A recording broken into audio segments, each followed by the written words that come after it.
Այս ժողովրդի ոտքերի տակ։ 2026 թվականի համապետական ընտրություններին է նաև իշխանությունը պատրաստվում, նաև վստահ են, որ իրենք հաղթելու են, ընդդիմադիրներին էլ կոչ են անում, որ ընդունեն իրենց հաղթանակը։ Նախ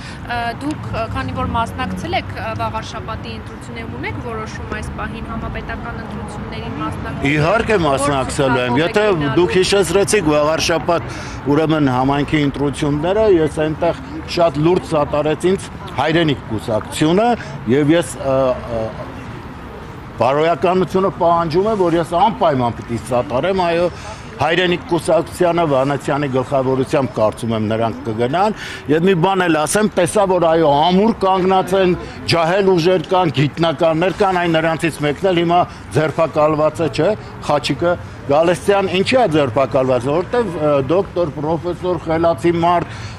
իրանք ընդհանրապես նայում են, ասում են մենք սաղ տեղերը կզել ենք, Նիկոլը իր քպեական ոհմակով, այդ ումա Ալիևի դեմ կզում է, Էրդողանի, դուք ինչի չեք կզում, չէ, էսա, ամբողջ բանը խորհուրդը սրա մեջ է, այսինքն եթե փիլիսոփայական տեսանկյունից նայում ենք, ինքը ճիշտ է, ես դեռ ղեկավարն եմ, ես աշխարհի դեմ կզել եմ, դուք սենց հպարտ քայլում եք, այդպես չի կարելի, կամ պետք է հանենք ռադանենք, կամ էլ պետք է այո ազգովի կզենք, ուրիշ տարբերակ չկա։